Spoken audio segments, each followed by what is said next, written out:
Good afternoon. This is a hearing of the Chatham Conservation Commission being held on February 12th, 2025, in accordance with the Massachusetts Wetlands Protection Act and the Town of Chatham Wetlands Protection Bylaw and Regulations.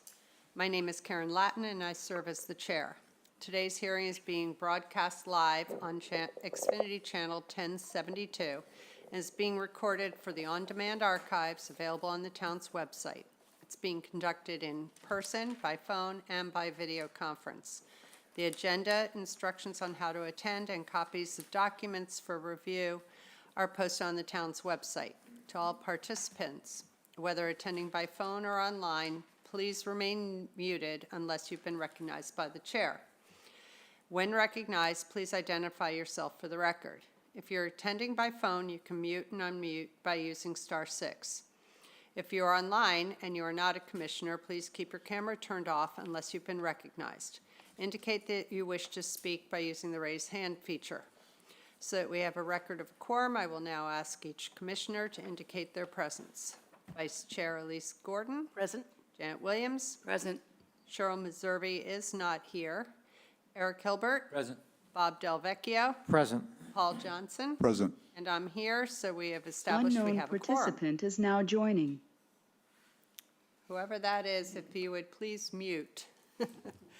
Before we begin the agenda, Catherine, are there any announcements about any requests for continuances today? We have two requests for continuances. 227 Vineyard Ave. The applicant has requested a continuance to April 9th, 2025. 44 Waterview Circle. The applicant has requested a continuance to February 26, 2025. Thank you. At this point, Catherine Ricks, Chatham's Assistant Conservation Agent, will now lead us through the agenda. Okay, we start with a request for an order of conditions at 69 Morris Island Road, map 16A, parcel 5-C1 for Gregory and Teresa Clark, Mass DEP SE 103714, construction of a swimming pool, walkway, reroute existing gravel driveway, privacy fence along driveway, replace existing arborvitaes, remove basketball court, remove fenced-in garden, and mitigation. Hi, Teresa. Hi, good afternoon. Teresa Sprague with Blue Flax Design here on behalf of the property owners, Gregory and Teresa Clark.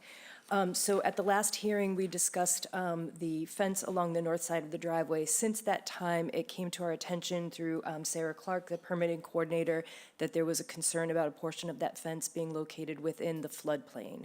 So we have revised our plans to show that portion of fence within the floodplain to be removed. I did send a digital copy of that yesterday to Crystal. I understand you will not be issuing the order of conditions today Right. because you have not had an opportunity to review that. But I did want to check and make sure that with that fence removal from the 50-foot from the floodplain, and then the existing fence to remain to be elevated 6 inches above grade to allow for wildlife movement, that those were the last pieces remaining for us to move this to an order. I think so, except one of the things that came up in our pre-meeting, I think last week, not even this week, was, is that a driveway, a roadway? Because then there was a concern about the pool and the Yes. setback for the pool. Yes, and so my understanding from the property owners is that they did submit evidence to Sarah Clark that this Okay. is indeed a right-of-way, and it is not a roadway, so Okay, that good. it does not require the pool to meet that 40-foot setback. Okay. Well, I'll open it to others who, if you have any questions.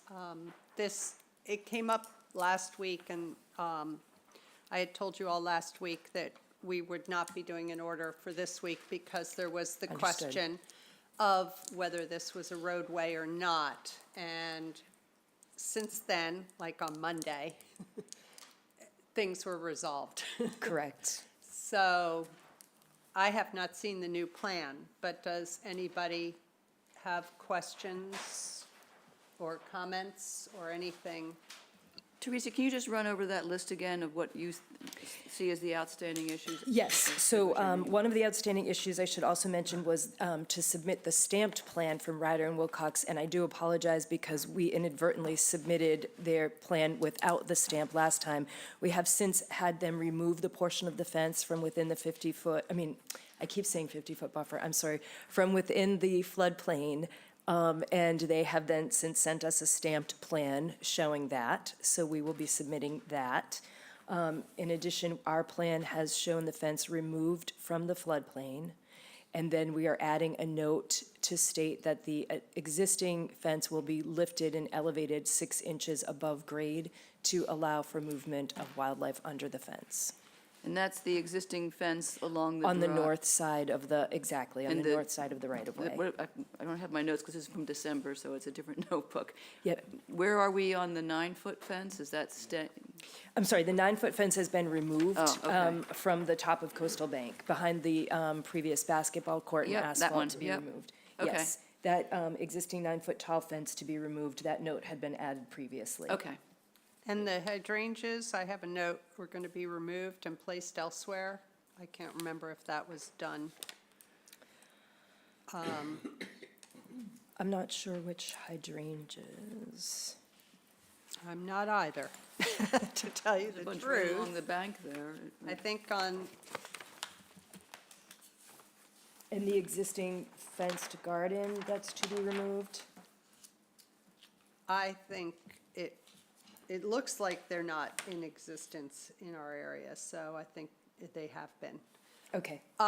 Then there was a comment about, I think from the abutter, about openings in the fence. Are we going to have any of those? Are they needed at all at this point? At this point, I believe that's an issue that is being worked out between Okay. the abutters in a different venue. Okay, Yep, good. I just had that note and wanted to make sure okay.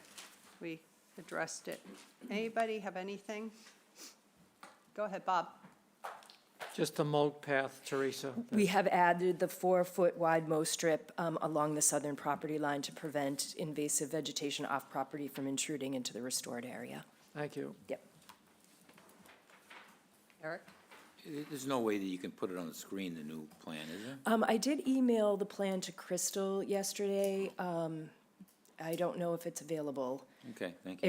It was yesterday, and I apologize. We were trying to rush this in, and I knew we were not going to get it into you in time for you to act Right. today, so, It's not in the, Yeah, I'm looking and I don't, okay. I do have a copy, if you'd like to see a copy. would you like to see that? Eric? And I don't think it matters right now. we'll get it. Yep. All right. Anything else from anybody? Then I think we can have a motion. I Are we move, scheduling an order? Yes, So for and the it'll be for the 26th. 26th. I move that we continue 69 Morris Island Road to February 26, 2025, for an order of conditions. Second? Okay, Paul? Aye. Janet? Aye. Elise? Aye. Eric? Aye. Bob? Aye. And I say aye. Thank you. Thank you, Teresa. I'll see you again in a couple of weeks. Yep. Oh. Okay, Catherine, the next. Request for an order of conditions at 217 Woodland Way, map 11K, parcel HC 125, for John and Paul Perlowski, Mass DEP, SE 103702, construction of a swimming pool and patio within the buffer zone to a coastal bank. How are you? Good. David Clark, for the record, no issues with the order. Oh, great. And I looked this morning, I didn't see any further modifications. So, I just had a question. go ahead. Better get back. In the property description, resource description, the second to last paragraph, put it that way, this refers to the previous mitigation requirements. And it says, simple maintenance of the mitigation areas proved to be underwhelming and not in keeping with what they believe was the purpose of the mitigation requirement. And I said, underwhelming? Should it be overwhelming? Yeah, I think just, do you have, do you have a preference, David? okay, Okay, I'm going to make it overwhelming because that makes sense then. yeah. Okay, sorry, I just wanted to make sure that that was correct. Okay, then, anybody else? Bob, anything? Well, if you asked, Yeah, I finding, do. if finding 3, it should read, what the heck's going on here? Oh, yeah. The plan was changed from 12 to 32-foot pool with patio 2 and AN 8 to by 10.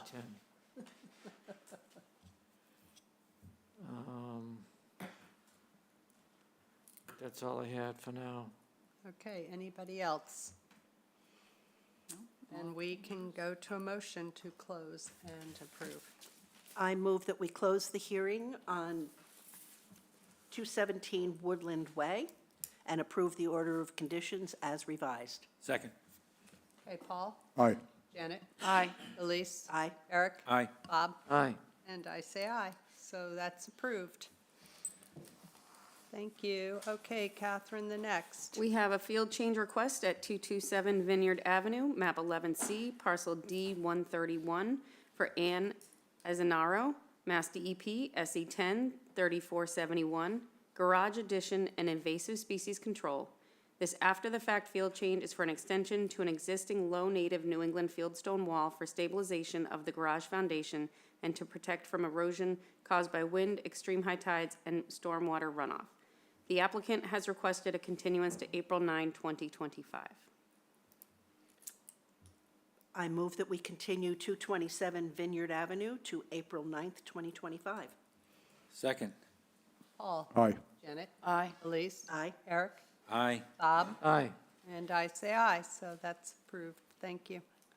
Next. We have request to amend an order of conditions at 62 Cedar Street, map 13C, parcel 41A-T1, for Douglas Gensler and Michael Kinsey Moore Gensler, Mass DEP, SE 10 3588. The amendment is to reconfigure driveway, invasive plant management, and mitigation plantings. We have a draft AOOC. Great, thank you. Good afternoon. Good afternoon. For the record, Ian Peach from Wilkinson, here with you again today. We've reviewed your draft, appreciate your work, and had communicated in an email, but I'll also communicate it now. Just a slight discrepancy on amended findings number 3 for the overall coverage increase as reflected on our restoration plan. As written, it's 1,713. When it's, I think actually should be 1,774. So just wanted to make sure that that figure was correct. Okay. Nothing else? Other than that, nothing else. Everything else looks satisfactory. Okay, thank you. Anybody else? Bob, Eric? Anybody? Go ahead, Jan. Catherine and I exchanged comments. I'm going to accept this change. So the new restoration plan totally supersedes the original approved plan and now becomes the plan of record. The question was what the landscape plan does to the original site plan. It doesn't take it out because the site plan, original site plan has some features in it. So what we ended up saying is that the approved landscape plan modifies, and with respect to the driveway configuration and mitigation area, supersedes the original site plan. In all other ways, the original site plan remains in force as modified. It's a wordy way of saying it, but that's, they're both going to be, so it's going to be, when you get to COC time, they'll have to look at Yes. both. Of course. Okay. That makes sense to me. Appreciate your wordsmithing. Okay, that's what I do. All right, anybody else have anything? Then I think we're ready for a motion. I move that we approve the amended order of conditions on 62 Cedar Street as revised. Second. Paul? Aye. Janet? Aye. Elise? Aye. Eric? Aye. Bob? Aye. And I say aye. Thank you. Thank you very Okay. much. Catherine? Okay, we have a request to amend an order of conditions at 108 Beach Plum Road, map 4D, parcel 23, for Paul Detweiler, Mass DEP, SE 10 3674, demo existing dwelling and cottage, construct new dwelling and cottage. Amendment is to move cottage to the east and reconfiguring the cottage driveway, Phase 1. Aye. Good afternoon, David Clark, Clark Engineering, on behalf of Paul Detweiler. So, Mr. Detweiler was getting construction estimates and had several excavation contractors out to the site. Neither of them could guarantee that the trees that are immediately west of the cottage would stay. We permitted this as those trees remaining.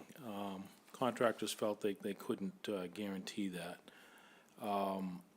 And they also didn't want to work around the large pine tree and oak tree that's on the north side of the driveway near the turning area. So rather than coming back and asking for the trees to be removed, that was not Mr. Detweiler's intentions when we first permitted this. He wanted to take as few trees out as possible. So what we come up with is to move the cottage about 8 feet to the east, a little more than 8 feet to the east. That way, those trees will definitely be saved. We also reduce the driveway turning area, the backup area, so that no regrading is required in that corner, so we won't disturb those trees. By moving the cottage so far to the east, it would have put the deck into the trees on the east side. So Mr. Detweiler reduced the width of the deck from 8 feet to 4 feet, so those trees won't be disturbed either. So that's the fundamental change, is cottage is shifted to the east, which puts a little bit more of it into the no disturb zone, but as mitigation for that, he's reduced the width of the deck by 4 feet. And the driveway got a little smaller. But does the reductions, what is the change in coverage in the NDZ from, I don't have see. that number, but it's, because the deck got smaller, I don't think it is significant. Plus, the mitigation that's being proposed is way more than what was required the first go-around. But it's not, if there is an increase, I just don't have that number. It would be on the final if we move yeah, I'm forward trying with to it. find my previous numbers here. In the meantime, I'll let, anybody else have any questions, comments? You'll show that on the final plan? Yes. Yeah, because I'm looking at the numbers on the plan, so these Yep. are these are the approved numbers. Yes. Okay. Actually, I think I did update the number. I got the wrong plan in front of me. I got the plan. that's So got- Aha. I am in the 0 to 50. Yep, It was a 260. decrease of 265, Yep. and now it's a decrease of 19. yep. Okay. So these are the right numbers. So, And then the 50 to 100, we had a increase before of 461. right, I'm not sure what the plan shows now. Decrease. 50, decrease of 52. Yep. But, okay. Well, Yep. it's just, So there's still a decrease in site coverage in the entire OR, and the mitigation, again, was significant compared to what was proposed. And I would say, now that Mr. Clark has explained what's happening and why things are moving, the saving of trees makes me very happy. I think Mr. Detweiler has been very sensitive to the trees in the area, so I think that balances a lot of it, too. Anybody else? I think, Yeah, I just want to say that, yeah, from a conservation standpoint, I'd like to save the mature trees. I think that's a Yeah. definitely a benefit. Yep. That was one of the commission's concerns on that driveway backup area was we were showing some regrading there. right, And we were comfortable that the tree didn't have to be disturbed in any manner, but the contractor felt he couldn't guarantee that. Like I said, I don't know if we need to have a new alternatives analysis when you come back, given that it's more into the NDZ than it was. But, I mean, I think we're okay. Don't I you? would say so. The Yeah. net I Overall think- benefit. Yeah, I mean, saving it's the less trees. of a decrease, but the overall benefit with the trees, but you may want to add something about that into your narrative. Yeah, but I will revise the alternatives analysis.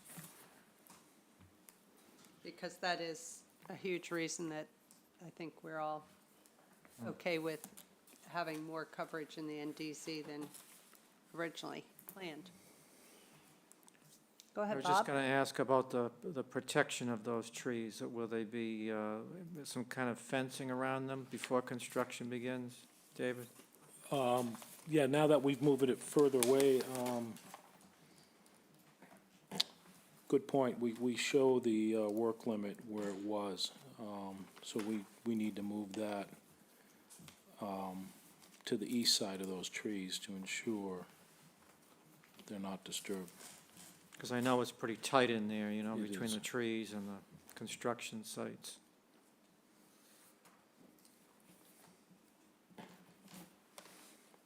All right. Anybody else? I think we can have a motion to move to phase two, so when would you like? We plan on filing this in 2 weeks from yesterday, which is your next deadline, so that will push us into, I think, the second meeting in March. I think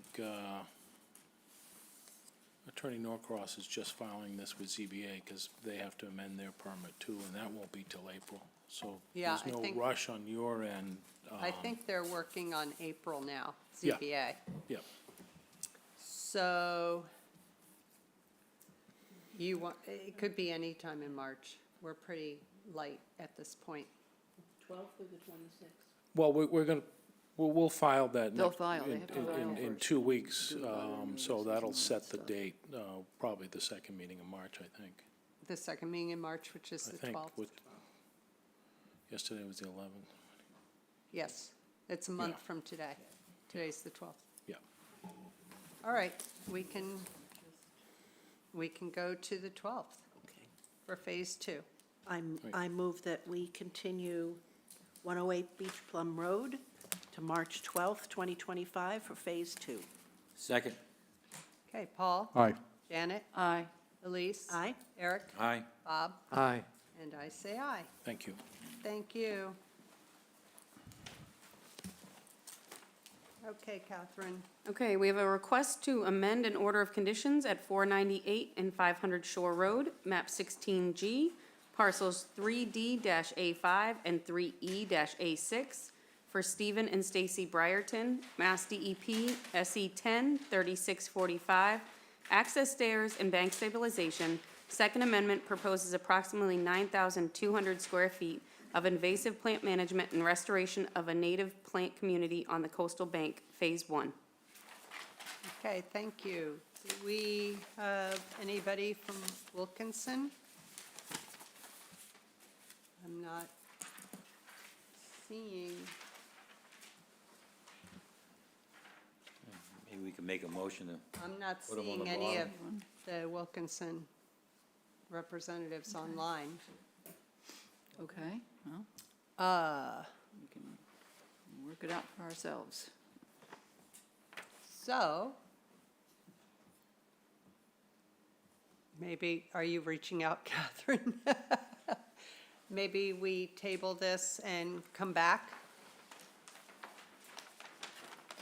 Sounds good to me. Yeah, let's Yep, table it yep. and come back. Okay.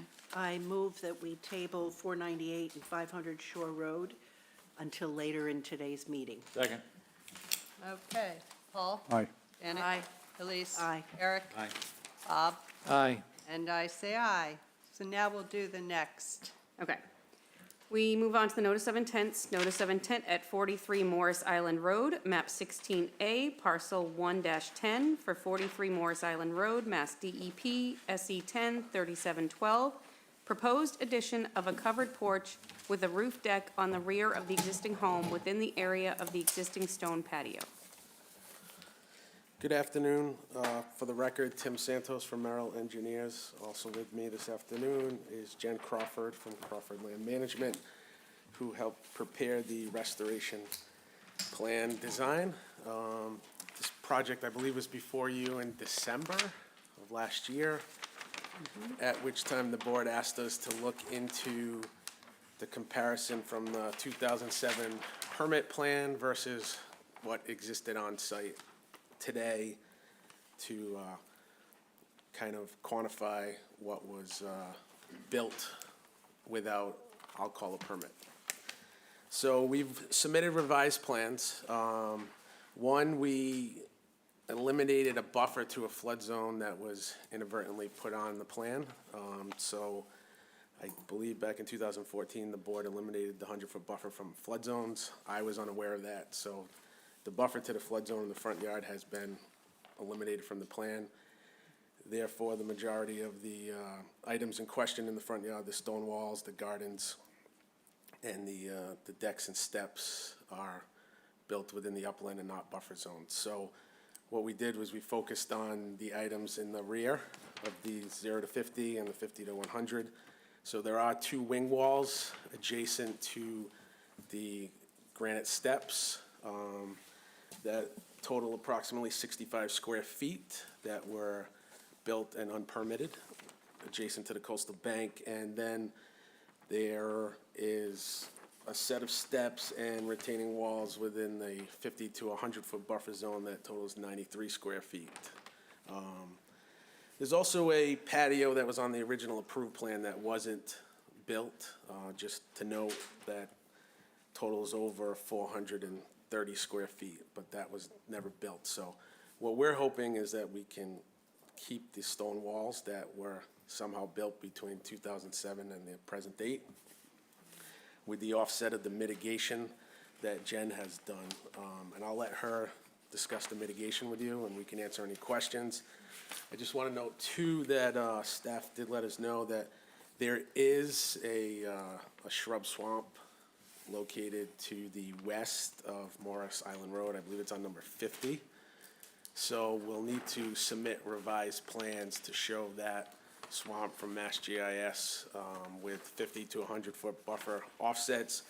But I've kind of looked at it, it falls within the driveway, the main driveway up front. If you look at the plan on your screen that says, you know, gravel driveway with cobble edging, it basically, the 50-foot buffer falls along that 9-foot contour line, and the 100-foot buffer falls along the 14-foot contour line.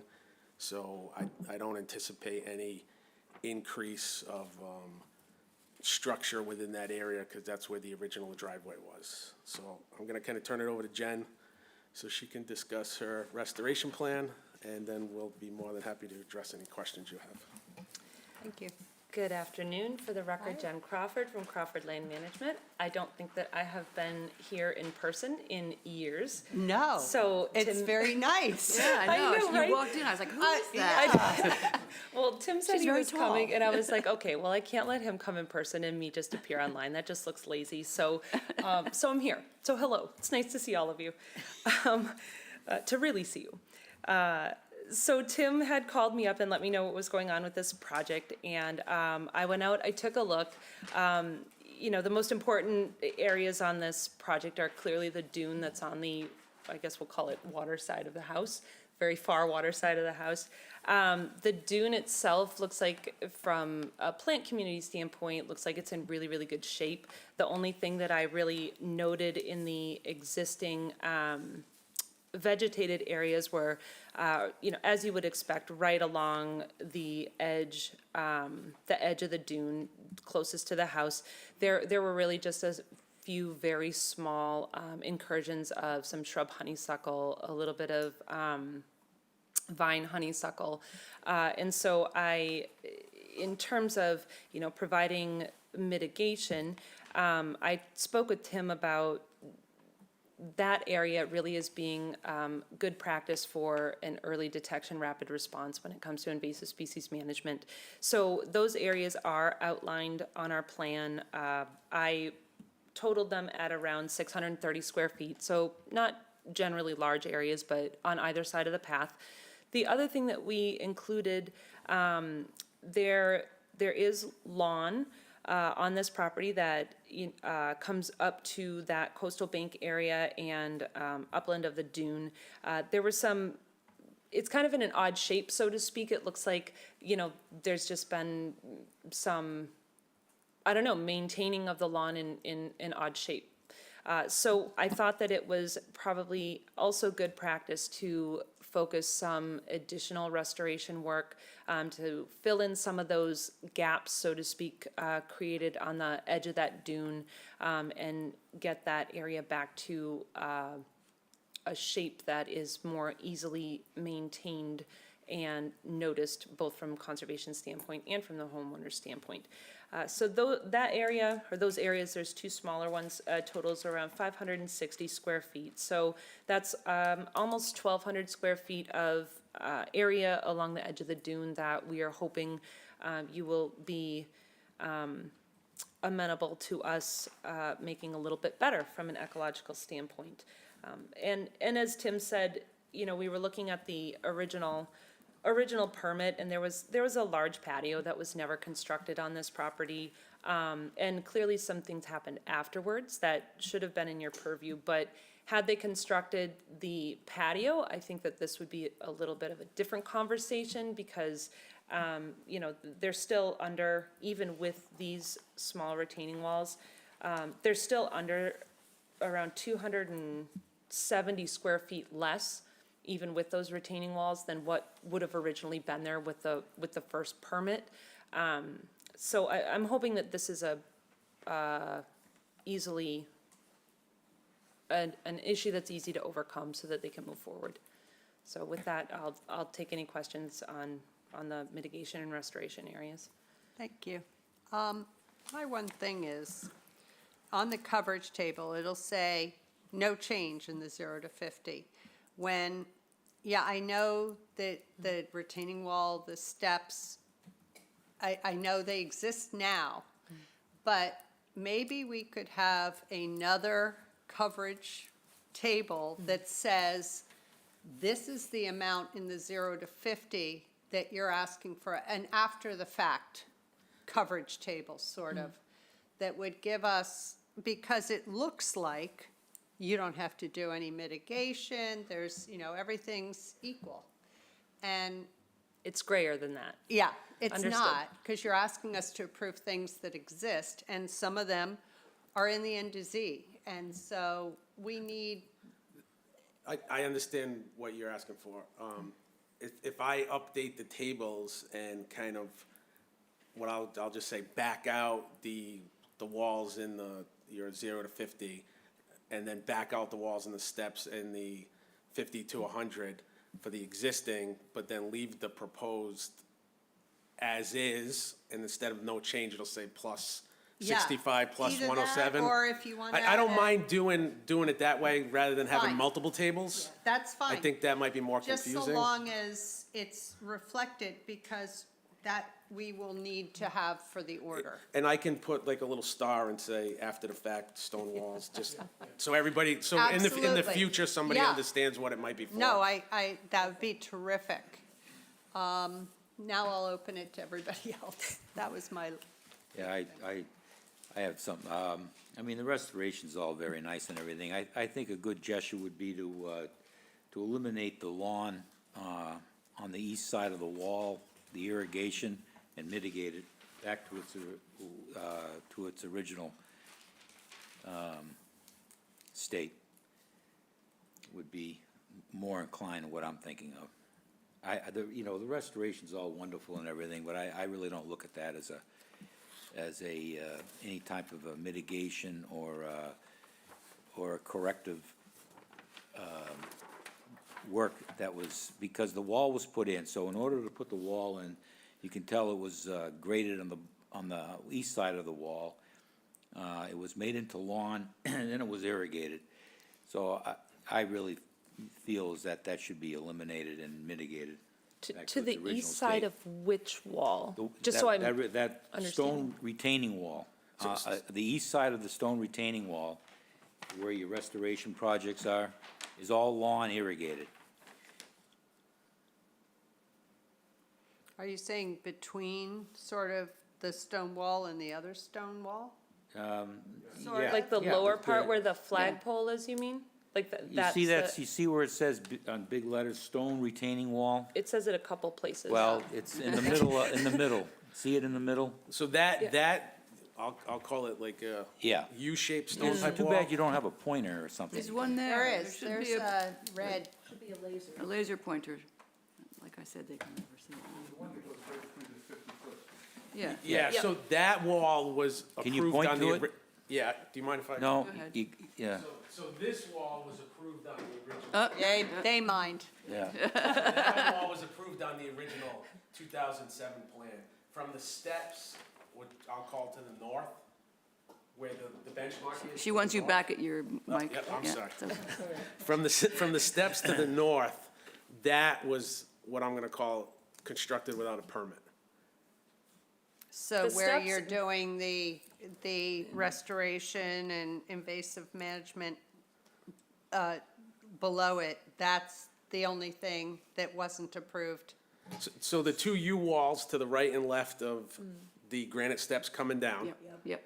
Okay, and then from those, the steps where it says benchmark corner stone retaining wall, that set of steps and the stone wall going to the north. Got it. But my question is, when they installed the stone wall, was it approved to have an irrigated lawn on the east side of the stone wall down to the edge? I don't recall, I So think you're I talking understand in what you're That asking. area, You're yeah, talking in that Yes. area? right there, Yeah. right there, yeah. Yeah, I would have to look at the plans and aerials to see what it looked like back in 2007, I find it 2008. hard to believe. Yeah, I don't, I know, understand what you're asking now, and I don't recall from, I don't know if I ever saw one of the old permit plans, but we'll just need to look at the old So, permit plan so to the see what that restoration area was project supposed is to be. is that just a So- good grace of the So- applicant, or is that? So this, what I'm gonna call this area here and this area here in the dotted, Yeah, that's the invasive removal restoration. that has nothing to do with. That the- has nothing to do Right. with the wing wall here and here Right. and this here. Right. This area here that's currently lawn, Uh-huh. and this area here that's currently lawn would be mitigation. We're restoring areas that are lawn to native buffers for the offset of the walls that were constructed.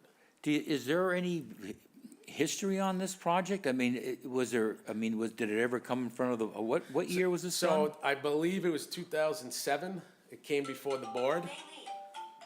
So in 2007, is there any record on what? There is a record, that's the record. This is the stone wall here, Yeah, you know, this is. well, that's what I'm granite talking, you steps. see the limit of work? Yeah, you Yeah. also see the vegetation line. There are some vegetation there. lines here Yeah. and here. But that's what I mean, there was not an irrigated lawn past the limit of work. I don't know if that area is irrigated or not. I'd have to talk. I know it's irrigated, With the I saw owners on the that. irrigation heads, all below the wall that's irrigated. I'll bring it back, we'll talk with the owners. The owners recently purchased the property, so. Or at least, remove the irrigation heads and let it go meadow. To be a meadow would be fine with me. It looks like based on that. There's just no need to go below the wall and have an irrigated lawn. It just doesn't make sense bordering the vegetation. Yeah. I mean, it does, because you got a beautiful, heavily chemicaled lawn on top of the wall, green, full sun, and I just don't see why there's any need to have an irrigated lawn also fertilized, which really leaches quickly into all the vegetation. I mean, it's right there on the dune, practically. It does appear, though, as the vegetation line or the naturalized vegetation line on this plan is roughly in the same place that it is today. Yes, I agree with that, but I don't think it was, an irrigated You lawn, may be green quite right. lawn, yeah. I mean, I think Understood. I think it would be nice if they remove the irrigation.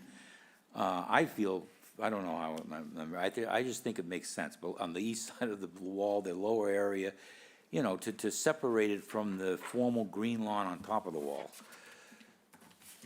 And just let it go meadow, you know? Thanks. Anything else, Bob? No, I agree totally with Eric. I was going to mention the same thing. Thank you. Thank you. Janet? Yeah, I have a quick question. So was the boardwalk part of the 2007 permit? It's shown on this plan, so I'm going to assume it was part of that permit, Okay. because that's the plan of record. Okay, and what's out in the dune? What are the remnants of some structure that are scattered around the dune? Do you, In what areas? well, to the northeast of the boardwalk, sort of where it says edge of coastal dune, there are a lot of, let me see, I have a photo here I can show you if I can share. Let's see. I stuck mostly with the path when I was there, and I didn't notice anything, because I didn't go into the areas that looked like they were good vegetation, so Here to it is, speak. Here it is. So, come on. It says it's sharing, but it's not coming up. There are pilings, support, it looks like a very large deck system had been built out there at one time. Why is this not, it says it's sharing. Maybe, does Catherine have to allow you to share? Does she have to stop? I stopped. Oh, okay. Shouldn't be. It says you're sharing a window. Have you- Anybody see all that out there? No, I It's very large. It's definitely on the property based on the, I'd say it's a 50 by 100-foot area that is full of support pilings. Some decking is still in place, very little of it. Let me try again, see if I can share. Yeah, I've got a bunch of photos here for this. Share.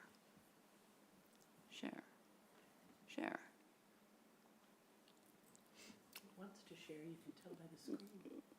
Yeah, it says I'm sharing. Nobody else saw all this? Anyway, walk out there and take a look. I'll send the photos to Catherine.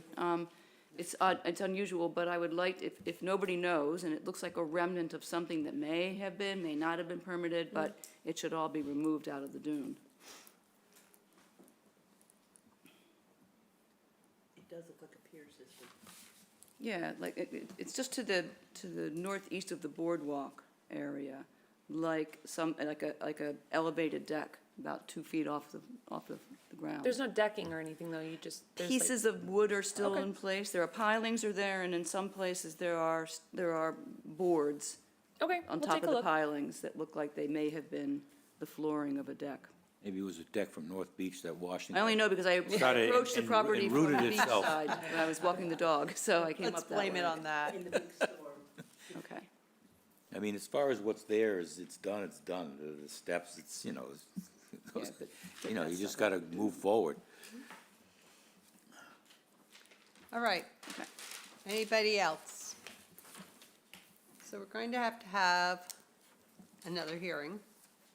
And you'll see about eliminating lawn or letting it naturalize and getting rid of the irrigation. And you'll fix the, We'll add the buffer from this shrub swamp across the right, street. and you'll fix the coverage table. And we'll look at the remnants in the dune. Yeah, the remnants on the dune. I don't have anything else.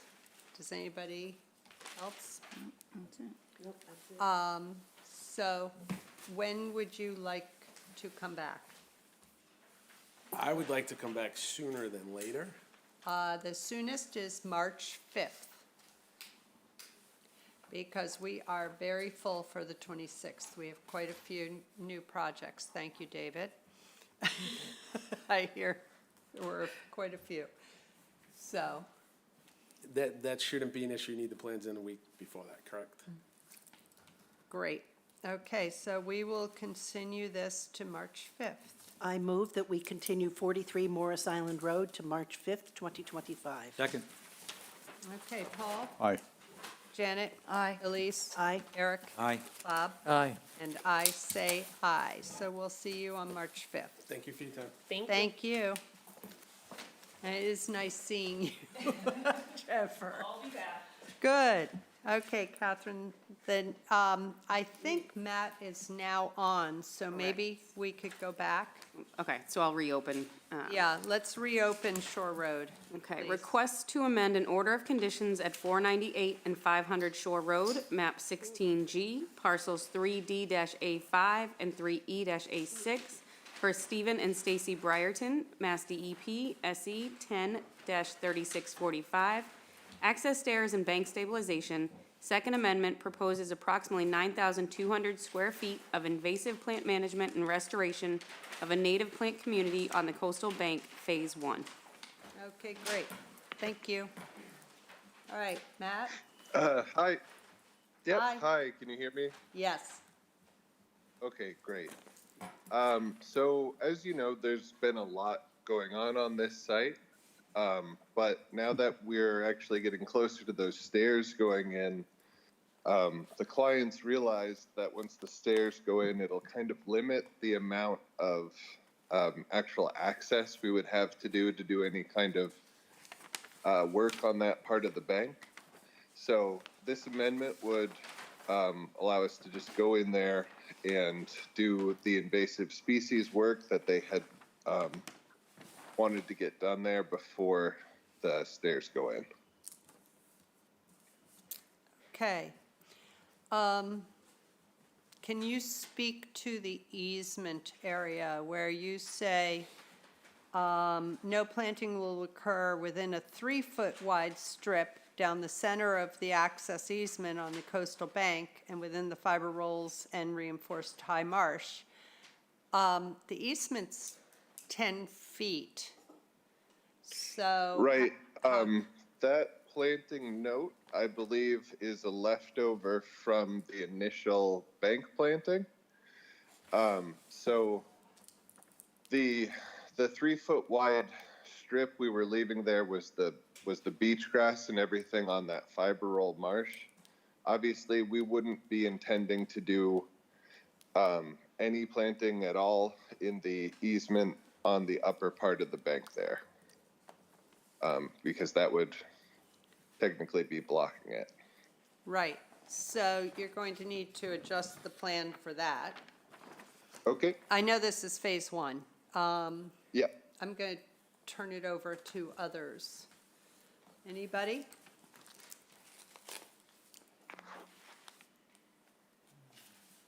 No takers? Some? Yeah, I have a quick question, Matt, but this is probably a phase 2, but just out of curiosity, what is your assessment of the relative proportion of invasive vegetation on this, in this restoration area currently?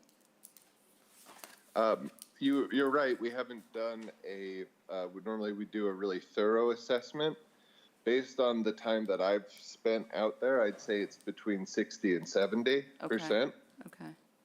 There's a lot of honeysuckle and privet that have gotten down there. There are some larger shrubs and especially trees that we would be looking to preserve. Okay, but that'll all be in the phase 2, where you'll detail all of that? Yes, Yep. exactly. Okay, thanks. Okay. And then once we go to that, you'll be filing an amendment for the construction of the stairs? They did. But they removed it. I think I we did, I have tried to go older- back. We had an amendment for the stairs. That was the first Yep. amendment. And then the second amendment removed the stairs. Second amendment. This is, You're not removing the stairs, correct? You just haven't shown them on this plan? Nope, that's just our original plan. When we are back with the phase two, we'll have our plans updated to reflect the amendment that was already done to get the stairs in there. So the plan that we have there with this first phase was just to illustrate the area that we're talking about. It hasn't been fully updated yet, which would be part of our phase two. Can I interrupt for a second? Is there any way you can put this plan for the TV audience? I know we're boring to most people, but some people might want to be able to look at what we're talking about. So, Janet, I think the thing is, the stairs were approved in the first amendment, and he just hasn't used a newer plan to show them. Yep. I don't have down that the stairs were ever removed. There are no stairs there at the moment. They haven't been I know there are. Right. constructed. All right, so they were originally proposed, withdrawn from the original proposal, proposed again in the First Amendment. Right. Yep. And Okay. and that amendment was passed. And that amendment was passed. Okay. So in the order in which things will happen, the bank restoration will proceed first, and once that's done, then the stairs will be installed? Yeah, so we'll be able to do the restoration of that bank after they've put the piers in for the stairs, or I'm not 100% sure I'm using the correct terminology there. I don't know as much about stair construction, but they'll be doing the initial work. We'll come in and do the removal. The issue is that the stairs connect to the sort of upper part there, and it would limit our ability to access the bank. Yeah. No, it makes sense not to do the bank project first. Yeah. Okay. Okay. Okay. Get my order of Anybody things right else? here. Bob, Eric, anything? Go ahead. Just quickly, on the north end along the property line, how will you keep the invasives out of your new planting area? That area is already quite open. The ivy that's been coming in from the next door neighbor's property has kept that area fairly open. So I haven't gone through it with the designer yet, but I imagine the most efficient way to do that would be to leave a mow strip or an area that we can monitor. The area is, it's a slope there, but it's not nearly as steep as that lower bank area. Okay, thank you. Okay, anybody else? No? No. All right, so for phase two, do you have a preference of when to come back? File. Yeah, it sounds I like the know. next meeting No, they is. don't, not with CBA. What do you mean? Phase two is a separate filing. Yeah, they have to send out notices. Right, they have to notice. Right, so we're working on, at the earliest, March. So you do have some work to do before you come back with notices. Yep. But what are you thinking? Probably March then. March, the we earliest have the would be 5th, the 12th, and the 26th. I believe we'd be aiming for the 5th, but I know that we need to do the notices and everything, so I'm not 100% sure that'll be done in time. It's sort of it's a separate filing, right? Not a Right. continuance of this. You Yeah, have so to that's what- notify abutters again. Yep. So Yep. how about the 12th? Yep. I suppose we could shoot for that. Well, or you could have the 26th. No. The 12th would be what we would be aiming for then. Okay. So if we could have a motion. You got it. I move that we continue 498 and 500 Shore Road to March 12th, 2025 for Phase 2. Second. Okay, Paul? Aye. Janet? Aye. Elise? Aye. Eric? Aye. Bob? Aye. And I say aye. So we'll see you on the 12th for Phase 2. Thank you. All right, Catherine, the next, please. Okay, we have notice of intent at 44 Waterview Circle, map 3C, parcel 64E-J9 for Grace D. Leonardis, Mass DEP, SE 103705. Proposed construction of a deck and sunroom within the existing footprint of the deck at the rear of the house. The applicant has requested a continuance to February 26, 2025. Okay, if we can. I move that we continue 44 Waterview Circle to February 26, 2025. Second. Paul? Aye. Janet? Aye. Elise? Aye. Eric? Aye. Bob? Aye. And I say aye. Okay, on to the next. Okay, notice of intent at Smith Street. Various maps, various parcels for the town of Chatham, Mass DEP SE 10-3719. Installation of approximately 240 feet of 8-inch gravity sewer within 50-foot buffer zone. How are you? Good. Jeff Gregg from GHD on behalf of the town of Chatham. We are presenting the Smith Street sewer change.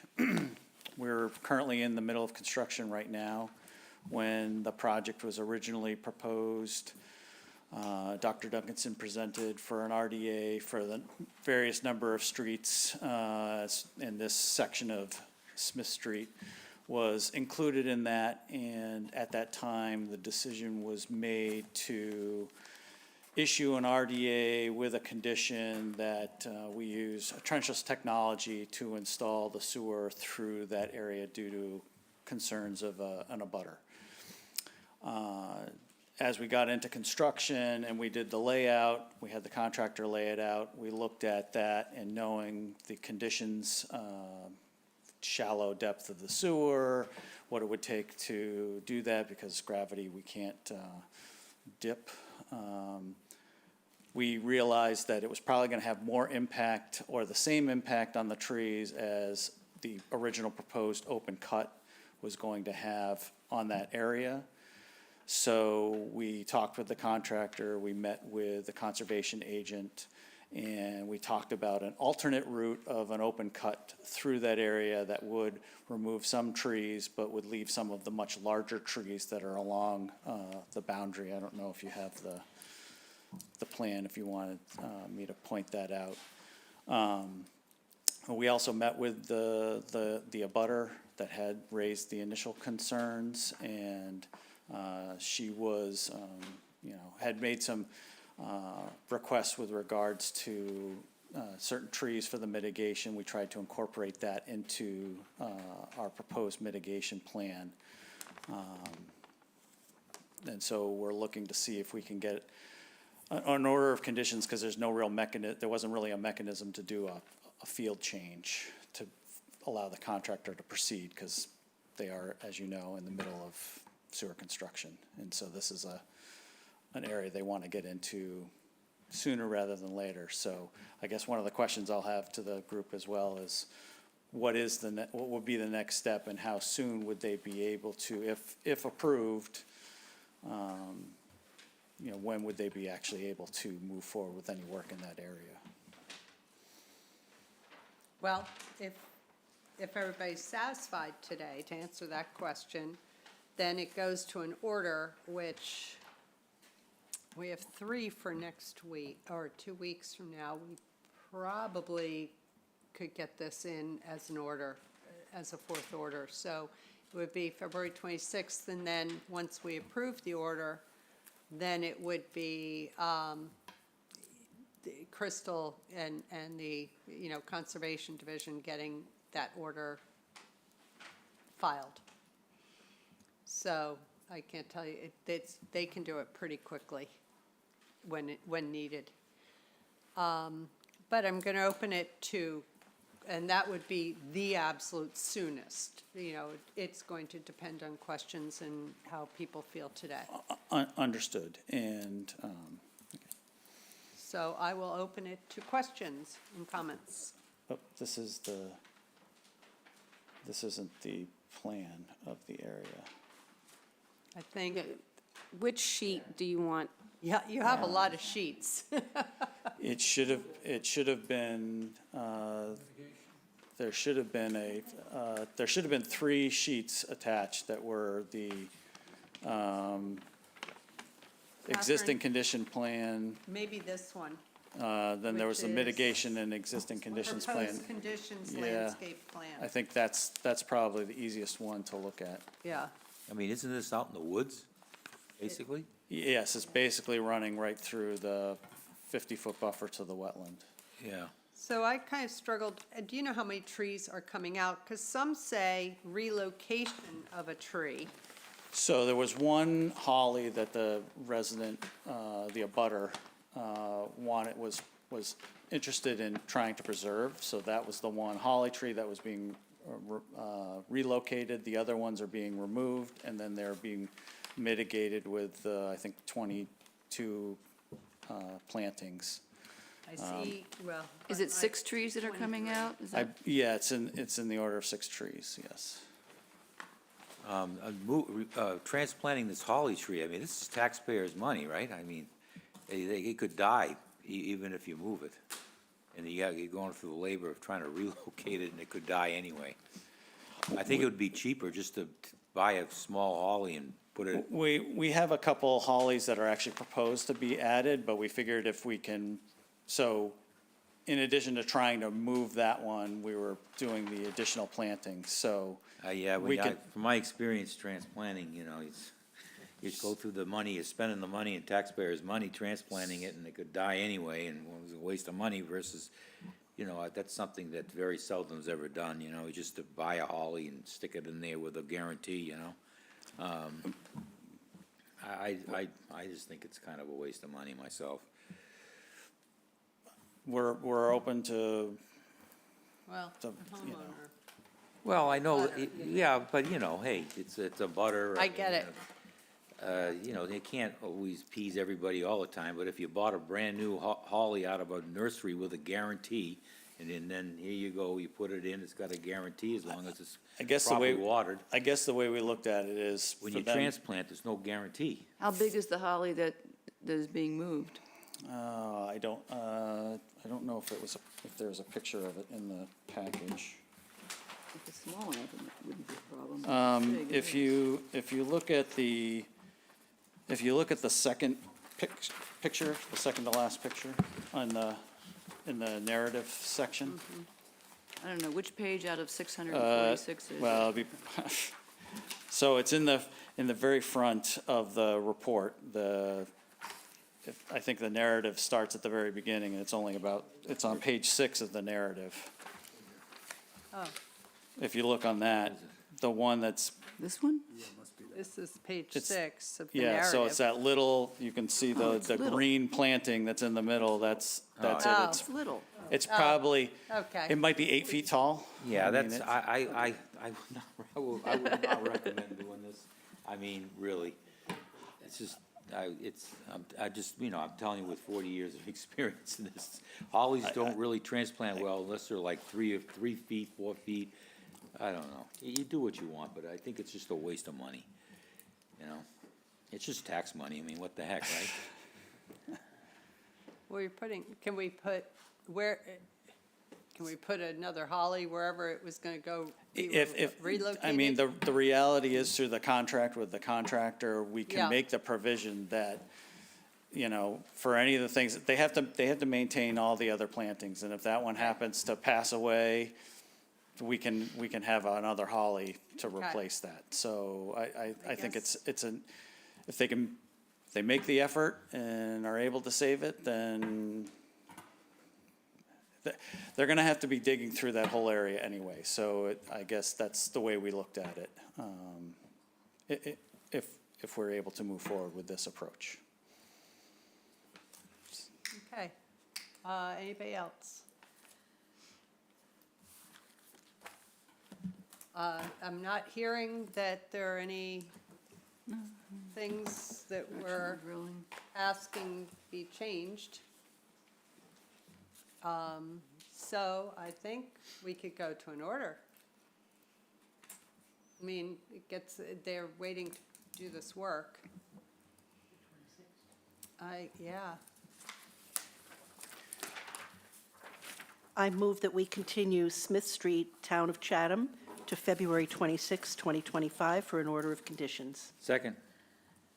Okay. Paul? Aye. Janet? Aye. Elise? Aye. Eric? Aye. Bob? Aye. And I say aye. All right, so we'll see you on the 26th. Can I ask one question? Sure. Is there anything that we would need to do for that order to prepare for that? Like, do you need any other submittals or anything like that? Or is, No, we will send you the order the day before the meeting. okay, So just please review it carefully, yep, because once we say okay, it's done. okay. All right? All right, thank you very much. We'll see you on the 26th. Thank you. All right, Catherine, the next one. Okay, we have a notice of intent at 224 Cranberry Lane, map 15K, parcel 10, for Carolyn Foster Parker, Mass DEP SE 10-3717, construction of a porch addition within the buffer zone to a coastal bank. Hi, David. Good afternoon again, David Clark, Clark Engineering, on behalf of the contractor that wants to build this addition. So it's as stated, this is a porch addition, existing house. The resource area is the floodplain and the coastal bank. House was built prior to the map change in 2014. There was no floodplain on the east side of Cranberry Lane prior to 2014. So so now there is a coastal bank by the definition. We're 200-plus feet from open water. Basically, you got to go across Cranberry Lane and the salt marsh that's between Cranberry Lane and I think it's Widow Road. Anyways, they're proposing a porch addition on the east-facing side of the house. There's a net increase of 206 square feet in the 5,100. The area immediately around the existing porch is lawn, so no trees have to come out. There's only loss of lawn, Cape Cod lawn. So for mitigation, we're proposing clusters of serviceberry. I'm sorry, St. John's wood. I thought it was, and that gets us to the required mitigation. We spread them out so as not to create a monoculture in any one area. But these are the plants that the homeowner selected out of the plant list. They were advised that a mitigation plan prepared by a site restoration specialist wasn't needed in this instance, given the scope of the project. The area where the mitigation plants are going is well-treed, but there's an absence of ground cover in that area, so they were going to find spots within that area where they could plant, three plants in a cluster. This doesn't require any zoning relief. It conforms to the zoning bylaw. Happy to answer any questions. I have a couple things. I'm just curious, on the coverage table, it says that there's a proposed stoop and fireplace that are 30 square feet.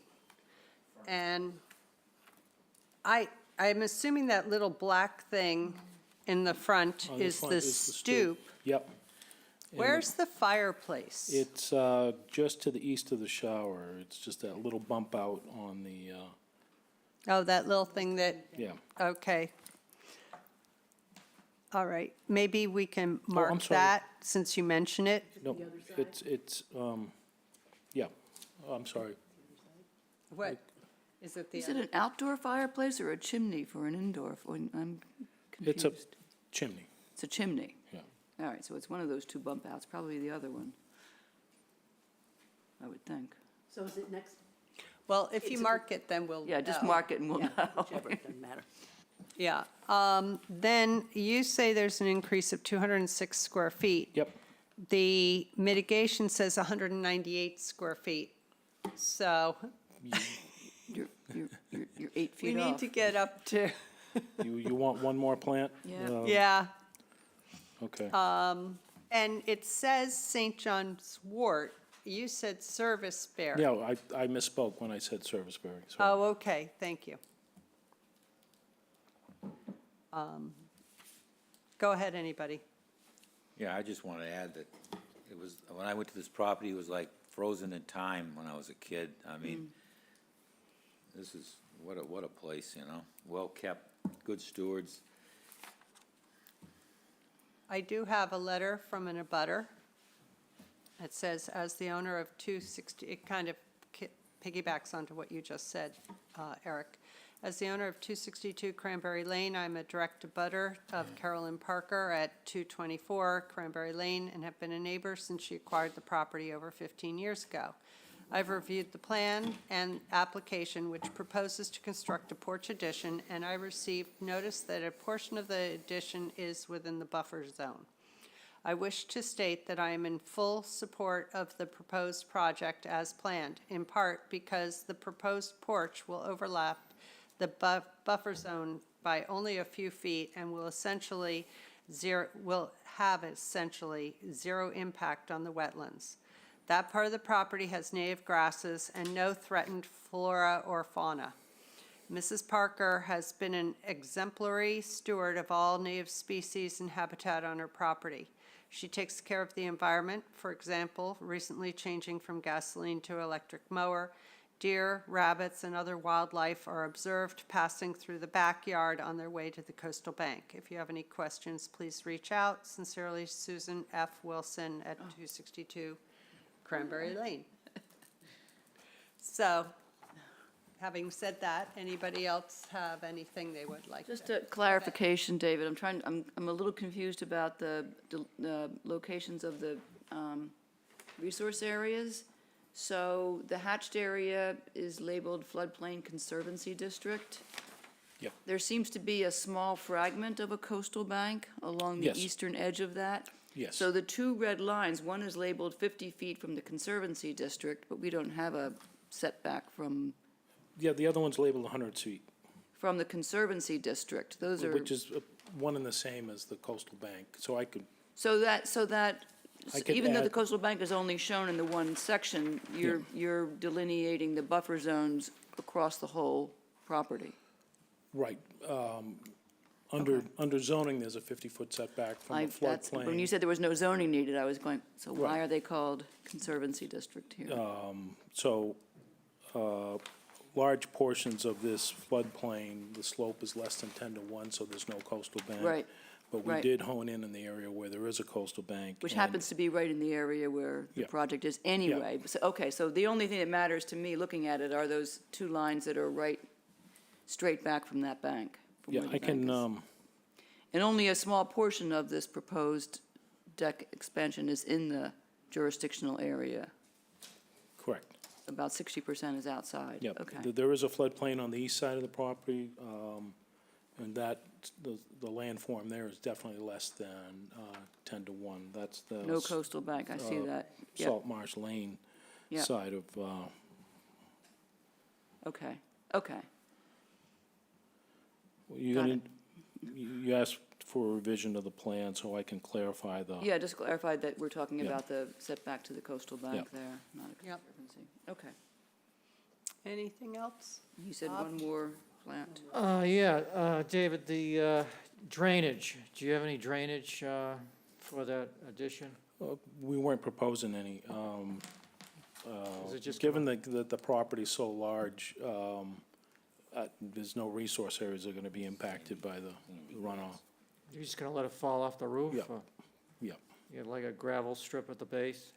It's possible they might want to do that. And St. John's is deer resistant for the most part, so it's Is it? probably a good choice. Is it? I need that then. What we learn. And there's enough sun in there.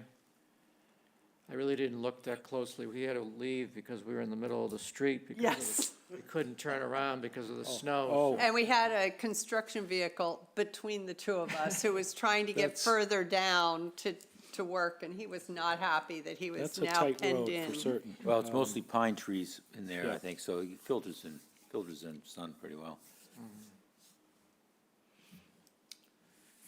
Okay, thank you. You're welcome. Anything else? Okay, so there are just some changes to your plan, is what I'm hearing. Yep. Adding a shrub, so update that green to say the right amount. Yep. You know, marking the fireplace. What else? Clarify the setback. Oh, clarify the setbacks, Yep. yes, thank you. That's it. So we could go to an order, but I'd prefer to do it in March. The 5th? Would March 5th He's work? nodding, he's nodding. Yep. What? Yeah, He's he's nodding. not. How about March 5th? Yep, that's fine. Okay. Okay, I move that we continue 224 Cranberry Lane to March 5th, 2025 for an order of conditions. Second. Okay, Paul? Aye. Janet? Aye. Elise? Aye. Eric? Aye. Bob? Aye. And I say aye. Thank you very Okay. much. The Okay. next one, Catherine, please. The next one, actually, Paul Whiteman will open the following hearing as I step back because I was previously the engineer on this project. Thank you. Good afternoon, Hi. Madam Chair. 141 Abscami Run, Amy and Anthony Tutrone, map 12E, parcel 23-820, DEP number SC10. I don't have the full number right now. I'll look it up later. Proposed project, dock and stair reconstruction. And you do have two letters that came in today. Yes, I'm Madam about to Chair. read Yes, okay. those. I was Good. just about to read those. We do have two letters that I'd like to read before we start this whole process. The first is from Ted Keon, Director of Coastal Resources. It says, "I have reviewed the plans for reconstruction of the existing stairway over the coastal bank and the dock and floats at 141 Absegami Run. I offer the following comments for consideration. The footprint of the proposed reconstruction is consistent with the existing structure and current Chapter 91 license, and as such, I don't have an issue is now joining. with the replacement in kind.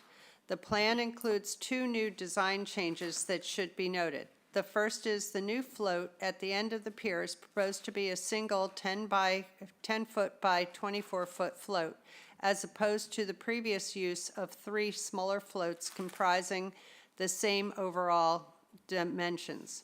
This is a relatively large single float, and the applicant should clearly indicate how this float is to be seasonally removed and stored outside the resource area. The second design change is the use of the permanent steel pile sleeves embedded into the substrate into which the seasonal pier and float support piles will be placed. The ability to consistently install the seasonal supports in the same location may minimize seasonal disturbance. However, the text indicated the steel sleeves would be driven below mudline, yet the plans show the pile sleeves extending 6 inches above the mudline. The presence of permanent pile stubs extending above the mudline during the off-season presents several concerns. This is an active shell fishing area, and the piles would represent a tripping hazard and impede shellfish activities such as raking and the use of towed scallop gear. The piles may also cause a navigation hazard. Then I have another letter from Renee Gagné, the Shellfish Constable. I have reviewed the NOI for the proposed reconstruction and replacement of the existing seasonal pier, gangway, and floats at 141 Absegami Run, and would not have an issue with the direct, in quotes, in kind, end quote, replacement project, but for the addition of the anchor pipes rising 6 inches above the sediment line. The intertidal area all along Oyster Pond contains an existing and harvestable population of quahogs due to the active propagation efforts by the town.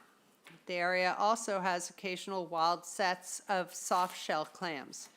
The anchor pipes extending 6 inches above the sediment line would create an impediment to harvesters who actively harvest these shores between the months of December through July, while the pond is open to shell fishing. Thank you for your consideration. So having said that, go ahead. All right, awesome. I will address the questions. Great. But I'm going to give a brief presentation, if that's all right with the commission, and then we can get to the questions. Yes, please go. Awesome. I will request screen share.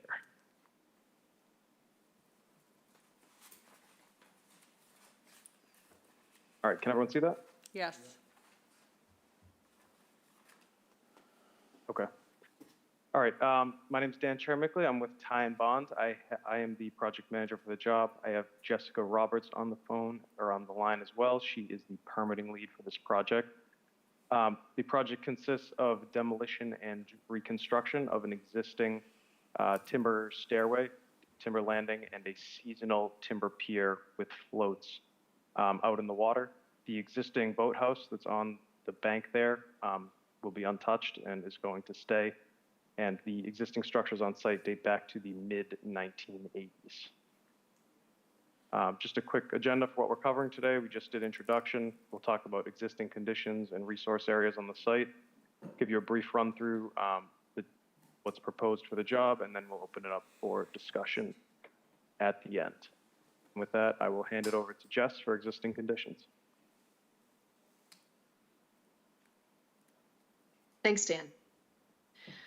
So quickly, just as shown on this slide, existing conditions within the subject parcel include obviously the existing single-family residence, existing maintained lawn that slopes slightly to the south toward a vegetated coastal bank.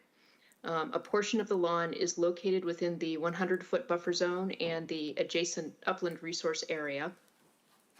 There's a set of elevated wooden access stairs that traverse the coastal bank, 2 sets of wood stairs, and they're joined mid-slope by a wooden deck platform. The existing pier extends approximately 114 feet into Oyster Pond. There are 2 Chapter 91 licenses for the pier. They were issued and recorded, one in 1986 for the initial construction, and the second in 1989 for the addition of floats, and copies of both of those licenses are in the NOI appendix. And then, wanted to note that the deteriorating dock and stairs are a safety concern. So that's why the reconstruction and replacement in kind is proposed. Next slide, please, Dan. So the existing resource areas at the site include those listed here, in addition to the 100-foot buffer zone and the adjacent upland resource area. So we have coastal bank, coastal beach, land subject to coastal storm flowage, salt marsh, land under salt ponds, and land containing shellfish. Salt marsh extends along the shoreline, whole length of the shoreline, and there's about 150 square feet of beach on either side of the stairs. Next slide, please. Just a couple of photos here depicting the existing conditions of the pier and stairs taken facing both north and south. Next slide. Project overview, some of this I covered just toward the bottom end of the slide here.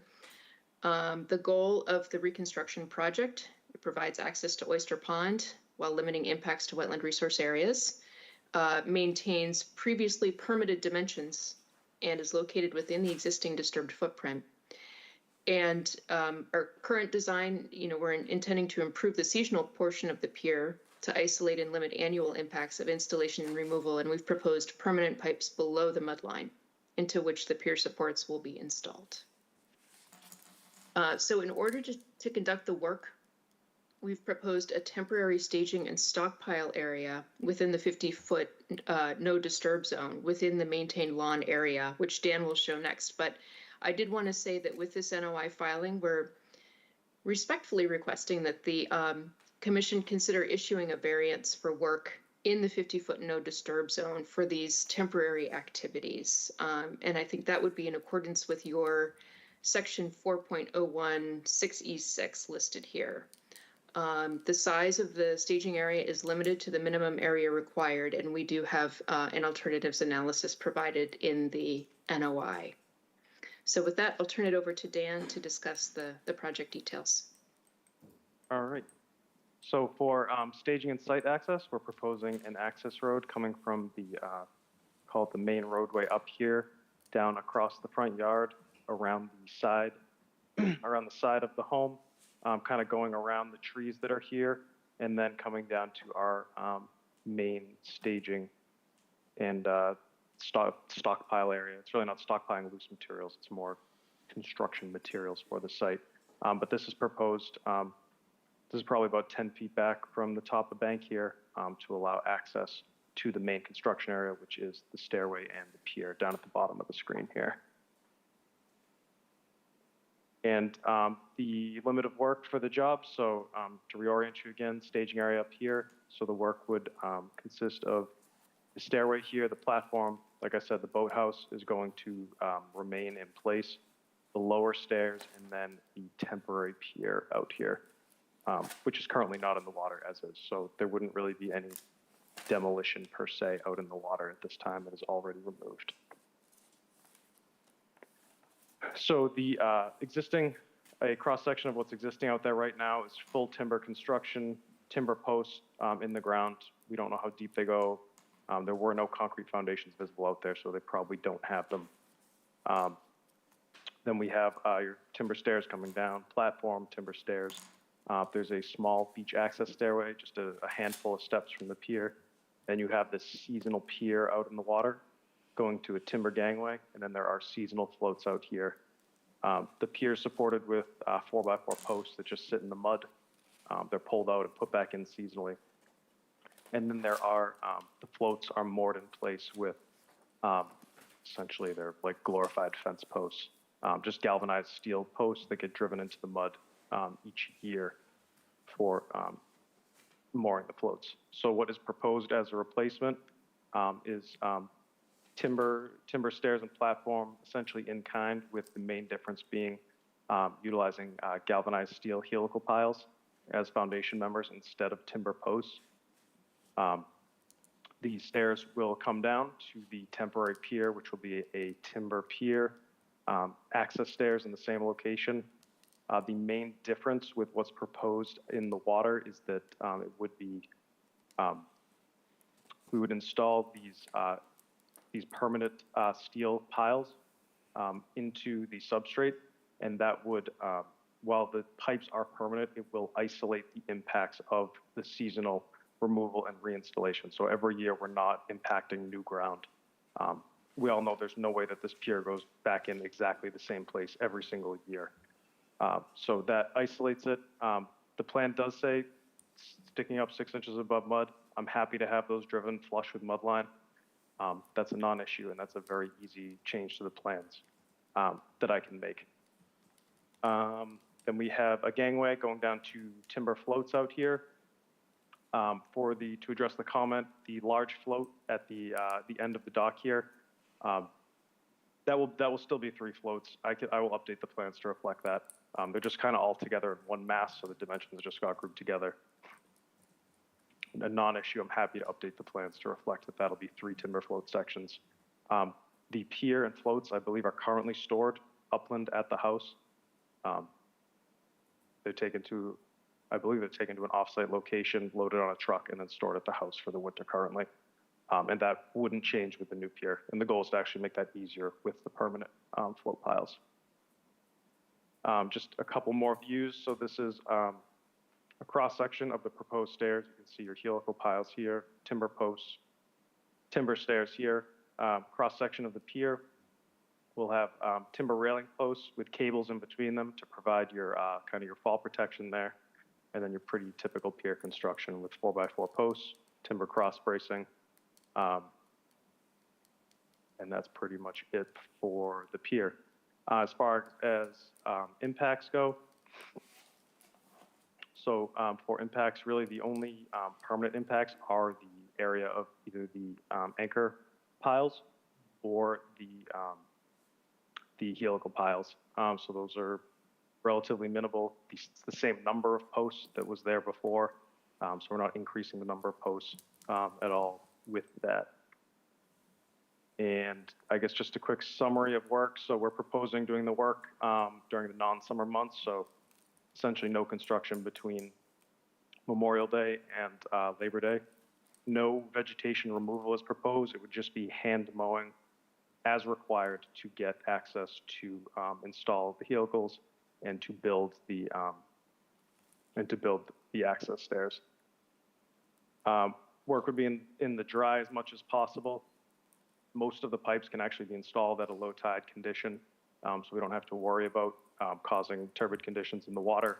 I think a few of the outshore ones may, they're kind of right on the line, so we would use a turbidity curtain, as needed on site to avoid, a turbid water condition. The pier would be removed and installed on an annual basis with barge-mounted equipment, as needed to pick up the pieces. They're not crazy heavy, but they are relatively heavy. The existing foundation posts, we tend to just pull those out of the ground, and then any of the areas out in the water would be raked prior to installation of the anchor pipes. And with that, I will open it up to discussion. Thank you. Anybody want to go? I'm confused of these pipes that whether they're flush or 6 inches above. What are they, sleeves or something? Is it? It's just an open steel pipe essentially that gets driven into the ground and left open. And then the other pipe goes inside it? Correct. Is there a cap? If you pound it flush, don't they fill up with mud? Fill with sediment, yeah. The sediment's so soft, if there is any that does fill in there, it usually will just squeeze out when you put the post in it. The weight of just the piece of the pier will just squeeze whatever it is out of it.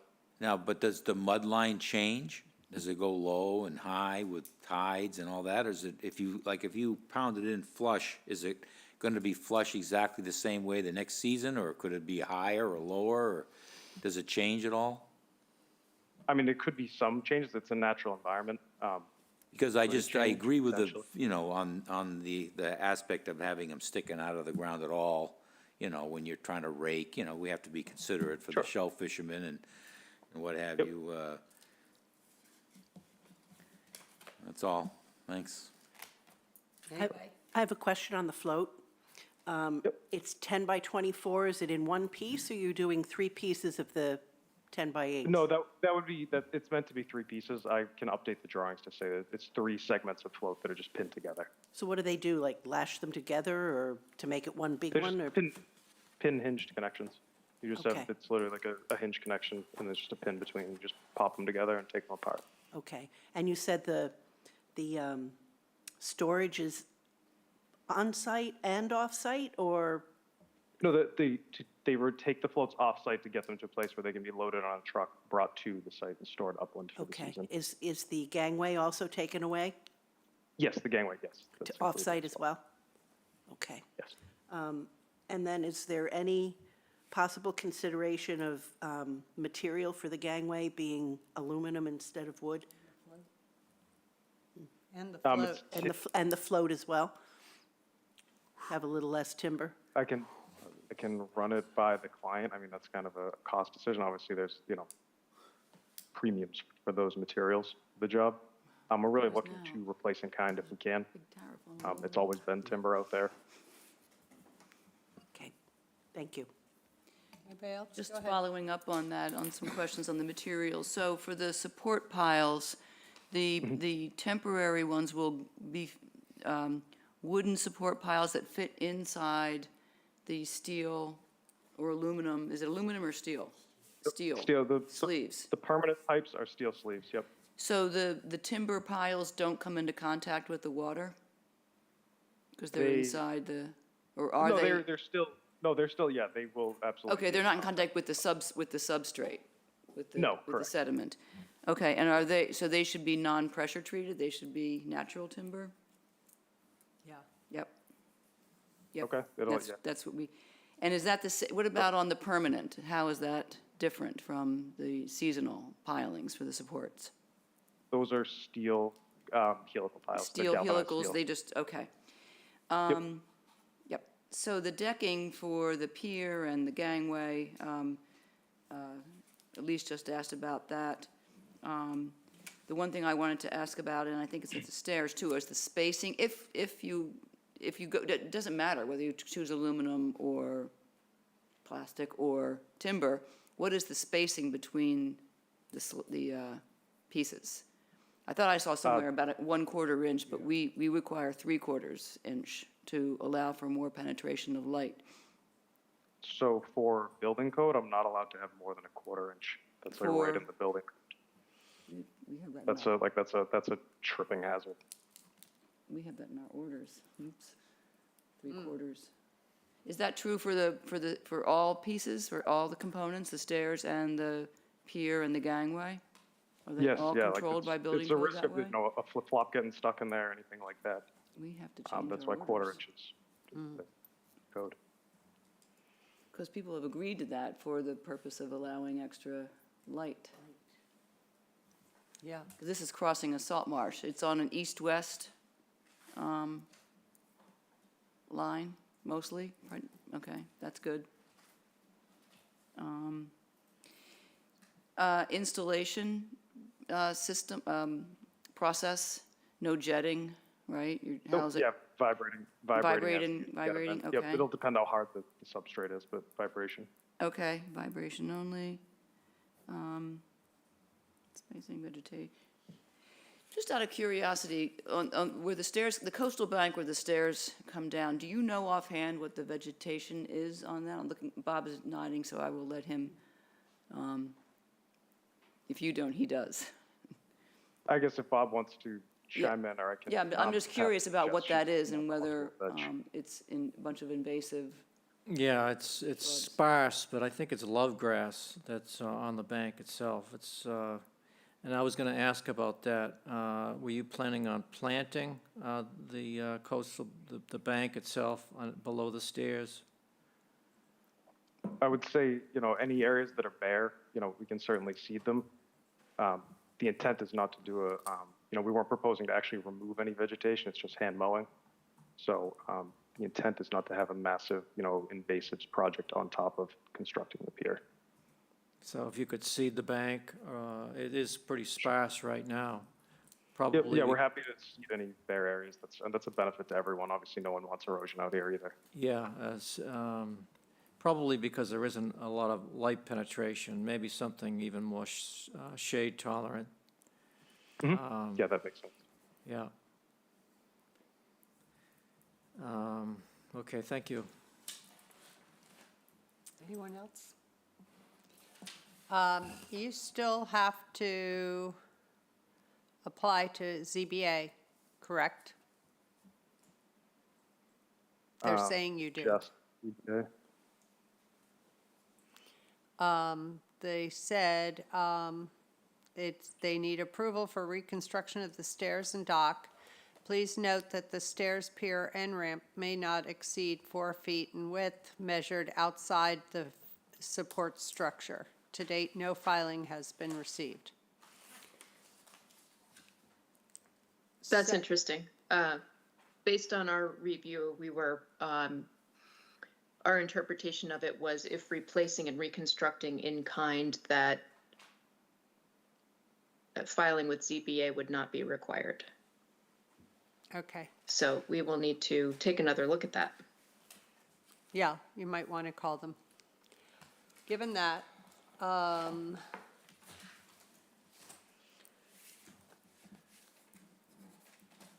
don't know, besides, you need to reflect that wherever it says that the pipes will be sticking up 6 inches, that they need to be flush with the mud line.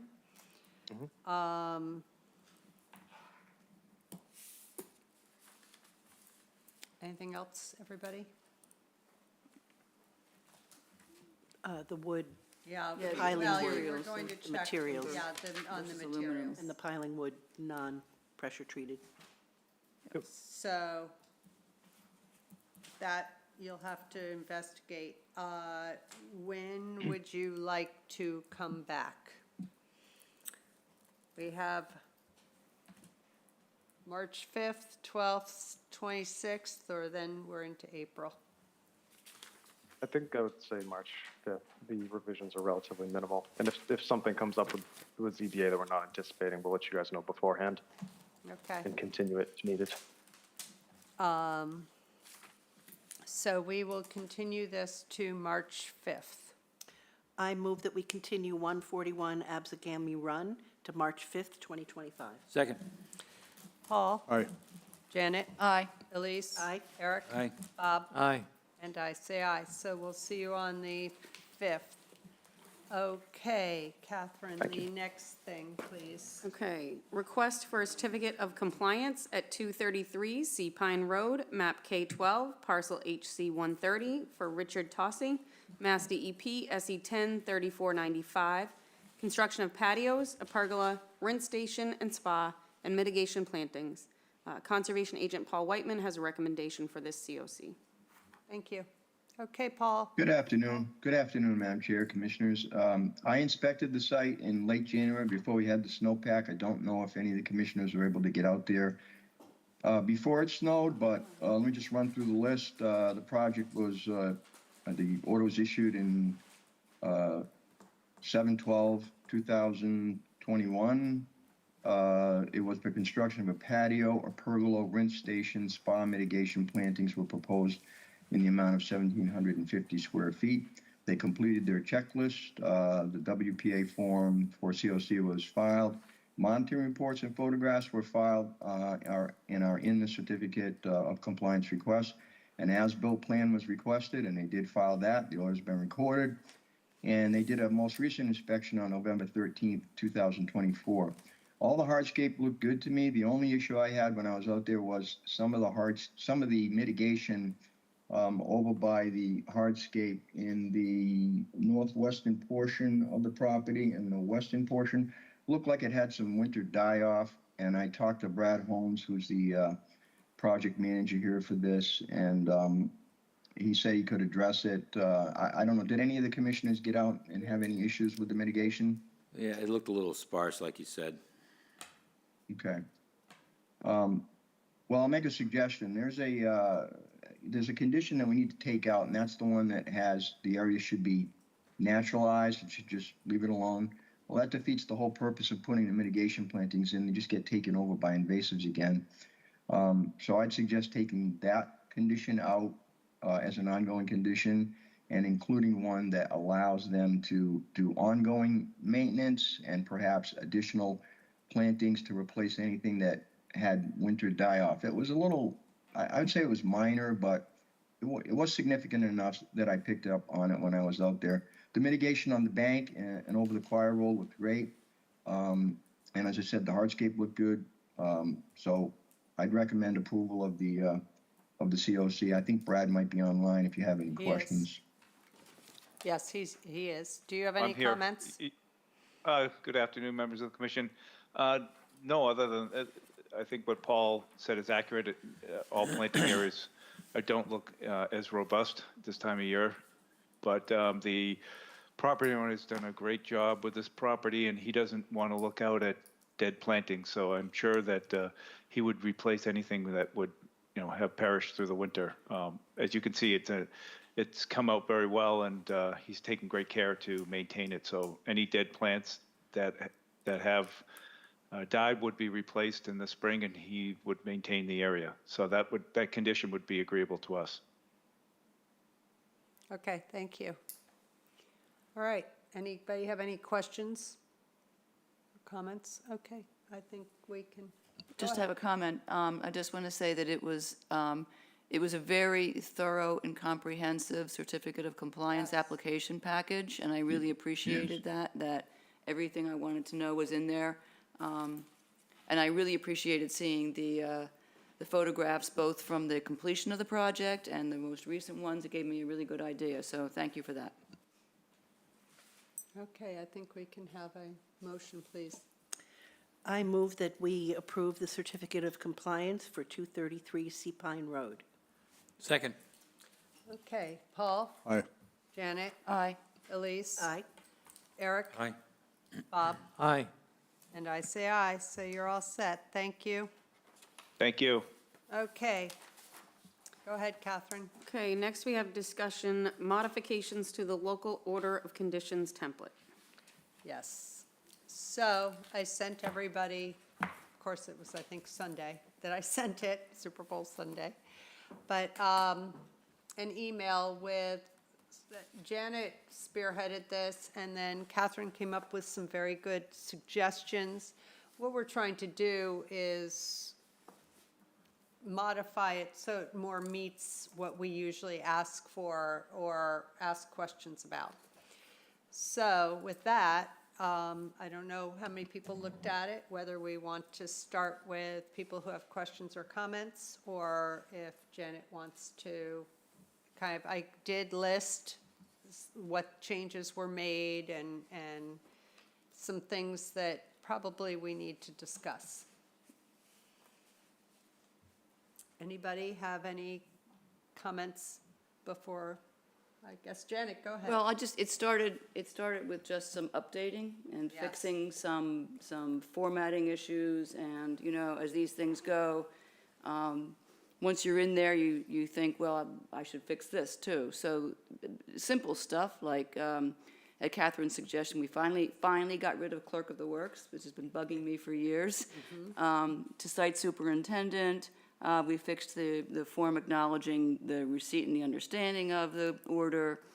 I did try to beef up the COC request requirements to require that they submit a statement showing what ways, if any, the final project deviates from the approved plans, because we don't generally see the approved plans. We have to go looking for them. Maybe they should submit that as well. We could take a look.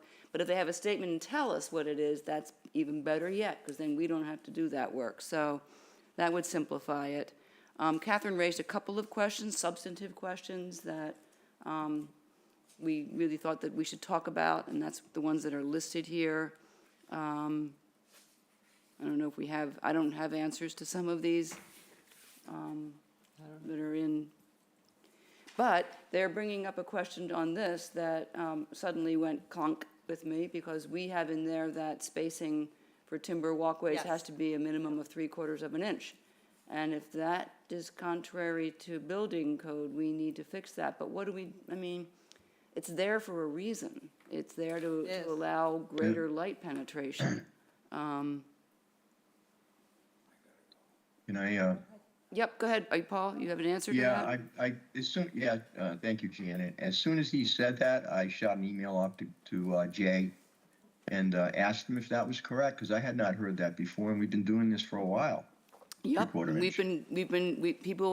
applicants have been agreeing to 3/4 of an inch. Yeah, I mean, so we'll have an answer. okay, I'd be curious, because Okay. otherwise, yep. Okay, I have a little question. Yep. On page 11J, we refer to perennial ryegrass. Should that be fescue or Cape Cod mix? Because perennial rye is described, when I looked it up, as golf course grass. is it? What Perennial number is rye, it in?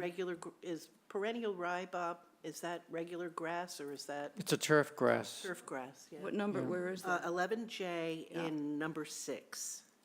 Disturbed areas, blah, blah, erosion, blah, The blah. exposed area shall be seeded with, Perennial rye, or other. or other native grasses, so it is not a native grass? I don't think it's a native grass, no. Oh, we'll take that out. No. Yeah. The rest of the things that I noted as I read through it are little grammar things that I'm not going to bring up now. No, we can do that. I thought this was great work, and I think the questions that Catherine had, we should probably go through. Yep. Agreed. I think we also, as Paul said, as he talked about the COC, we need to take out that a mitigation should be allowed to naturalize. That's in the mitigation section. I'm trying to, I'm just looking Yeah. at that now. So we need to change that. We don't want them. Sometimes it does, sometimes we do Yeah, want naturalization once the Well- plants are in, then just to let them. we could always add it in as a special condition that they are allowed to let it naturalize. Here it is. The but- planted mitigation area shall be allowed to naturalize in perpetuity. Yeah. This And we means that the want- area will left undisturbed, no use of fertilizers, no removal of leaf litter or duff layer, no weeding other than periodic removal of invasive vegetation as needed, no subsurface irrigation, no hardscape, no structures of any kind, no creation of lawn, no dumping of yard debris, no mulch. That all sounds okay to me. Yeah, I Maybe think I it's just- the naturalizing because then they're not maintaining the mitigation plants necessarily. I think that was, and Yeah. maybe I'm speaking for you, Paul, so maybe you can chime in. Yeah, I mean, I think in the past, we've had issues with, people making distinctions between what Janice just read. It might be better just to come up with some wording that gets away from this idea that everything has to naturalize, because Yeah, otherwise, who knows what an invasive is, it's like, I think it's been problematic in that once you have that language in there, people just let it go. Yeah. Boom, yeah, I mean, and off it we goes. could keep all that laundry list of thou shalt nots and just say the planted mitigation area, there should be no fertilizers, no Yeah. I weeding think other than that's needed, no better. irrigation, no that stuff And can all stay. mitigation plants should be maintained. Yeah, Right. okay. Yeah, I mean, I guess, twist it back to emphasis on maintaining the mitigation that you're requiring. That's the only thought I had. And, right, we have a variation on that already. The provision about where a mitigation area is adjacent to invasive vegetation, and we impose a perpetual requirement to maintain the mitigation area. So this is, in this sense, we're going beyond the 3-year survival, because we're requiring perpetual maintenance of the mitigation area. And it strikes me that that's okay, because we're trading permanent hardscape and structure for vegetation that is all too often not permanent. So if you're gonna make that trade, it's gotta be permanent. Is there a problem with going beyond, I mean, is there a problem with saying that these mitigation areas need to be maintained permanently? I don't think so. I don't think so. I think by saying that we want them maintained for 3 seasons, that's to see that That's they just actually have for the survived. COC, right. And then when this, and, this is, maintaining it in perpetuity is because this is a mitigation area Right. for work that was done. So it's like that 69 Morris where that front was not maintained and now they're having to redo it. So, not to call that one out, and they are doing it, but I think it's to say, you can't let it go or just all of a sudden replace it with non-natives Right, or something. Right. It's the deal is permanent or there's no deal, basically. Otherwise, the environment loses on this every time. I We agree. see it all the time. No, I think, Is it unreasonable to have a dimension put on the mow strips? Like, what is a 3 feet we reasonable? usually do, 3 foot? Because that's not mentioned in there. Oh, we usually say 3 foot in the special conditions when we bring it in. But I'll take Yeah. a look and check and but see. you see, that's where our special conditions are in addition. So it would be good to have it, Yeah, the I most see it. I see strip. where you're saying it doesn't say. Yeah, I think you're right, Paul. I think it should be in the general conditions as well as When we do we specials. can call it That out. comes up all the time. Yep. Absolutely. Right. Right. At least one property a meeting. That's Bob's signature. Yeah. It is. Yeah, it's good. Anything else? And what we could do is say, you know, I think we've got a great start, and of course, the template is always being modified as we Always see. evolving. But maybe another meeting, maybe next month, maybe the 26th or something, we could go over some specific, pick a couple discussion items and zero in on a discussion item or something. But I do think one of the things we could discuss today is the 3-year monitoring and reporting requirement, extending beyond the 3-year initial period of the order. So I think, I don't know what we do for that one. That's the only thing, because if they get a COC, they technically don't have to ever come back to us. Right. If they don't get the COC, which is what happens until they're selling the place or that somebody calls them out because they want to do more work and they find out they haven't gotten the COC, they're not going to give us reports.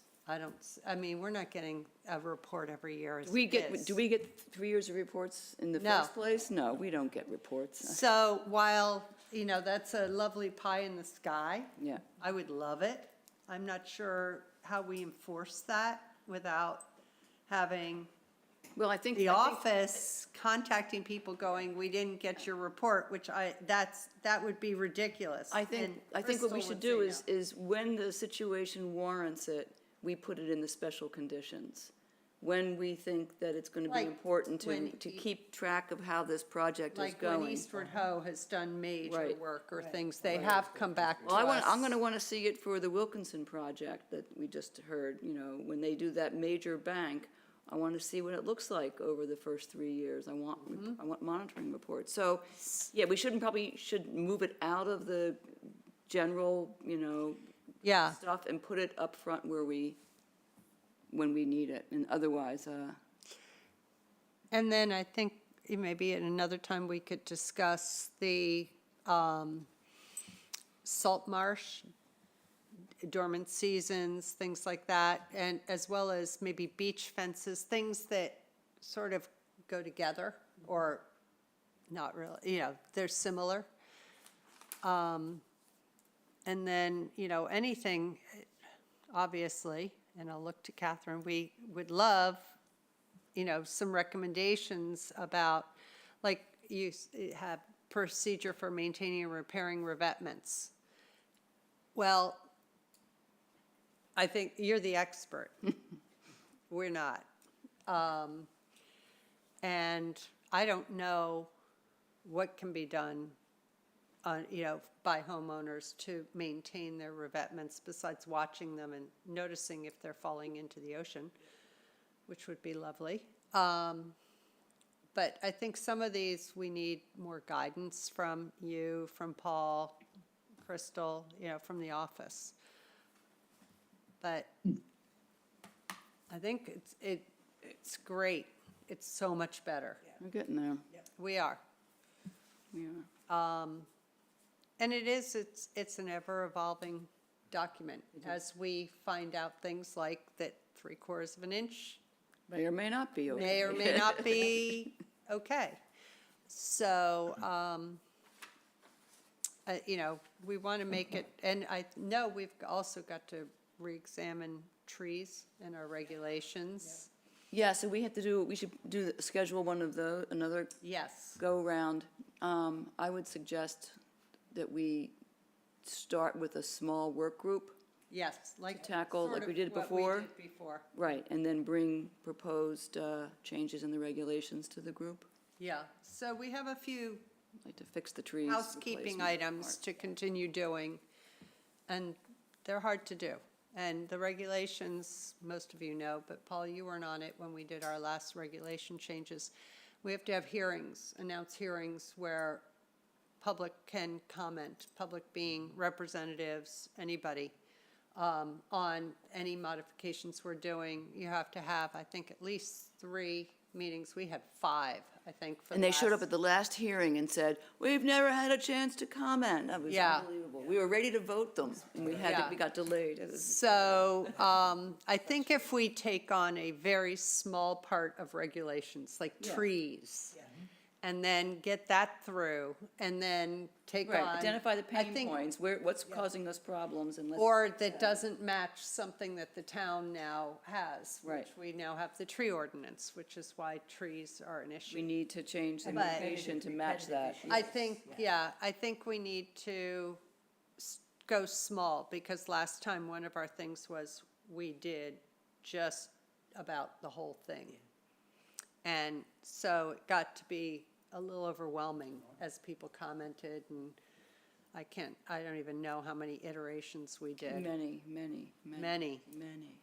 So, I think that's also an area where we need to work on that. But I think we could schedule this when there's a lighter meeting. We could say, okay, let's look at trees, or let's, if that's ready, or template, or whatever. Because first, the regulations, if we do any changes, of course, have to be vetted by our group before we even get to a public forum. So, We could do it as sort of a running project. we could. Rather than holding off on everything, do sort of, kind of way we've been doing the template here. Exactly. That's what I'm Continuous thinking. updating of the regulations, and then each time we say, okay, we all agree on that we need this change. Yeah, Maybe we'll exactly. Start with the trees. And get that fixed. So, but how does everybody feel about the template at this point? Do you think it's improved and? Yeah, and I think there's just going to be work over time on some of it. Yep. And we're very lucky because we have somebody who used to have to follow our template when we did the orders, and now Great is a part of our perspective on group. things, yeah. So that will be handy, because I'm sure you've seen things that you questioned many times that we did. And I think my email covered most of those. yeah, but also there may be things that you know of from other towns that maybe we could incorporate that we don't even think about, and might be a good, Yeah, somebody else if has we a better heard it, idea we'd for say, oh, that's terrific. Yeah, I think that's a we really really good should idea. do that. So, all right, well, I think we can start using the new template. Okay. If I'll make this Crystal- last group Crystal's of still changes to on. Crystal and send it to Yep. her that, So the Crystal will have a monitoring new reports. one. get it to you today. Tomorrow. Unfortunately, we have some of the properties already created for the next meeting, but maybe we can It's all right, there'll be one after that. pull them in to the new template. We need one more motion. I move we adjourn the meeting. Oh, Eric's not here. We need. Second. Eric left Crystal at 2:50. All right, Paul? Aye. Janet? Aye. Elise? Aye. Bob? Aye. And I say aye. All right. Thank you.